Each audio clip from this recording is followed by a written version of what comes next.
વિદ્યાર્થી મિત્રો, તમે જે ઇંગ્લિશ બોલી રહ્યા છો શું એ સાચે ઇંગ્લિશ છે? નહીં, ખબર નથી? ચાલો જાણીએ.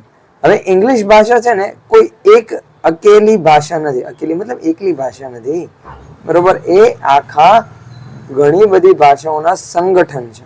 મતલબ ઇંગ્લિશ છે એ સંસ્કૃત, હિન્દી, લેટિન, ગ્રીક આ બધી ભાષાઓનું એક સંગઠન છે કે અમુક અમુક શબ્દો એમાંથી લીધેલા છે. ફોર એક્ઝામ્પલ આપો, બરાબર. તો એની અંદર તમે ફોર એક્ઝામ્પલ જોજો, સંસ્કૃત વર્ડ છે પિતા, બરોબર. હવે એની ઉપરથી આપણે અત્યારે ઇંગ્લિશમાં શું બોલીએ છીએ? ફાધર. હવે એ ફાધર વર્ડ પિતા પરથી આવેલો છે. કઈ રીતે? સંસ્કૃતમાં એને આપણે પિતા કહીએ છીએ, ગ્રીકની અંદર એને પાતિર કહેવાય છે, લેટિનની અંદર એને પાતેર કહેવાય છે. પછી વાત આવે ઓલ્ડ ઇંગ્લિશની, તો એની અંદર એને ફાધર કહેવાય છે. અને ન્યૂ ઇંગ્લિશ જે આપણે અત્યારે બોલીએ છીએ એની અંદર એને કહેવાય છે ફાધર. આવા વિડીયો માટે કોન્ટેક્ટ કરો.